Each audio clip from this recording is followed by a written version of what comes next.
ಬಸವಣ್ಣವರು ತಮ್ಮ ಒಂದು ವಚನದಲ್ಲಿ ಹೇಳ್ತಾರೆ, ಲೇಷೆನಿಸಿಕೊಂಡು 5 ದಿನ ಬದುಕಿದರೇನು, ಲೇಷೆನಿಸಿಕೊಂಡು 4 ದಿನ ಬದುಕಿದರೇನು, ಲೇಷೆನಿಸಿಕೊಂಡು 3 ದಿನ ಬದುಕಿದರೇನು, ಲೇಷೆನಿಸಿಕೊಂಡು 2 ದಿನ ಬದುಕಿದರೇನು, ಲೇಷೆನಿಸಿಕೊಂಡು 1 ದಿನ ಬದುಕಿದರೆ ಸಾಲದೆ ಕೂಡಲ ಸಂಗಮ ದೇವ ಅಂತಕ್ಕಂಥ ಮಾತನ್ನ ಮಹಾಮಹಿಮನಾಗಿ ಹೋಗಿರ್ತಕ್ಕಂಥ ಜಗಜ್ಯೋತಿ ಬಸವಣ್ಣನವರು ಈ ಮಾತನ್ನು ಹೇಳ್ತಾರೆ.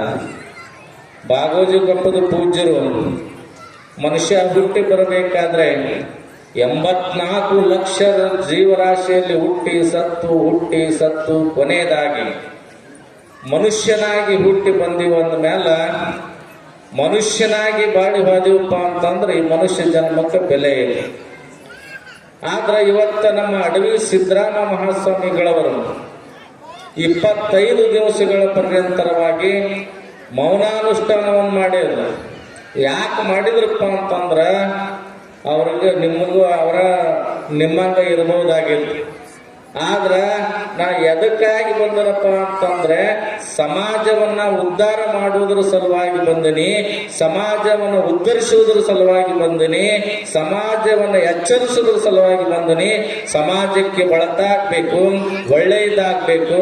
ಅದಕ್ಕೆ ನಾ ಏನ್ ಮಾಡ್ಬೇಕಪ್ಪ ಅಂತಂದ್ರ ಎಲ್ಲಾರಂಗ ಬಂದು ಇದ್ವಾದ್ರ ನನಗೆ ಬೆಲೆ ಇಲ್ಲಪ್ಪ ಅಂತ ತಿಳ್ಕೊಂಡು ಬಸವಣ್ಣವ್ರು ಏನ್ ಹೇಳಿದ್ರು ನೋಡ್ರಿ, ಲೇಷೆನಿಸಿಕೊಂಡು 5 ದಿನ ಬದುಕಿದರೇನು, ಲೇಷೆನಿಸಿಕೊಂಡು 4 ದಿನ ಬದುಕಿದರೇನು, ಲೇಷೆನಿಸಿಕೊಂಡು 1 ದಿನ ಬದುಕಿದರೆ ಸಾಲದೆ ಕೂಡಲ ಸಂಗಮ ದೇವ ಎಂಬುವ ಹಾಗೆ ನಾ ಜೀವನದೊಳಗೆ ಎಷ್ಟು ದಿವಸ ಇರ್ತೇನೆ ಅನ್ನೋದು ಮುಖ್ಯ ಅಲ್ಲ, ಇದ್ದಷ್ಟು ದಿವಸ ನನ್ನ ಜೀವನವನ್ನ ಸಮಾಜಕ್ಕಾಗಿ ತ್ಯಾಗ ಮಾಡಬೇಕಂತೇಳಿ ಅಡವಿ ಸಿದ್ದರಾಮ ಮಹಾಸ್ವಾಮಿಗಳವರು ಏನು ಮಾಡಿದ್ರಪ್ಪ ಅಂತಂದ್ರೆ 25 ದಿವಸಗಳ ಪರ್ಯಂತರವಾಗಿ ಅನ್ನ ಆಹಾರ ಇಲ್ಲದನ ಮೌನಾನುಷ್ಠಾನವನ್ನು ಯಾರ ಸಲುವಾಗಿ ಮಾಡಿದ್ರಪ್ಪ ಅಂತಂದ್ರೆ ನಿಮ್ಮೆಲ್ಲ ಸದ್ಭಕ್ತರ ಸಲುವಾಗಿ.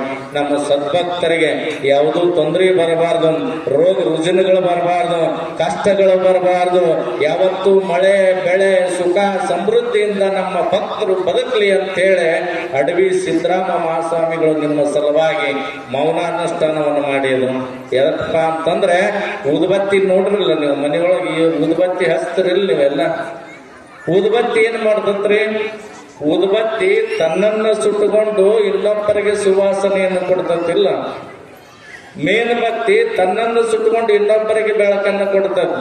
ಹಂಗ ಅಡವಿ ಸಿದ್ದರಾಮ ಮಹಾಸ್ವಾಮಿಗಳು ತಮ್ಮ ಶರೀರವನ್ನ ಸುಟ್ಟುಕೊಂಡು ಸಮಾಜಕ್ಕೆ ಬೆಳಕನ್ನು ಕೊಡ್ತಕ್ಕಂಥ ಕಾರ್ಯವನ್ನ ಯಾರಾದ್ರೂ ಮಾಡಿದ್ರಪ್ಪ ಅಂತಂದ್ರೆ ಅಡವಿ ಸಿದ್ದರಾಮ ಮಹಾಸ್ವಾಮಿಗಳವರು. ಅಡವಿ ಸಿದ್ದರಾಮ ಮಹಾಸ್ವಾಮಿಗಳು ಮಾತು ಕಡಿಮೆ, ಅವರು ಬಹಳ ಕೃತಿ ಜಾಸ್ತಿ. ಅಂತ ಅಡವಿ ಸಿದ್ದರಾಮ ಮಹಾಸ್ವಾಮಿಗಳವರ ಮೌನಾನುಷ್ಠಾನ ಸದ್ಭಕ್ತರಿಗಾಗಿ ನಾವು ಹುಟ್ಟಿ ಬಂದ ಮೇಲೆ ಸದ್ಭಕ್ತರ ಸಲಾಗಿ ನಾವು ಇರುವುದು, ಸದ್ಭಕ್ತರ ಸಲಾಗಿ ನಾವು ಲಿಂಗೈಕ್ಯರಾಗುವುದು ಅಂತ ಅವರು ಒಂದು ಪಣ ಕೊಟ್ಟ.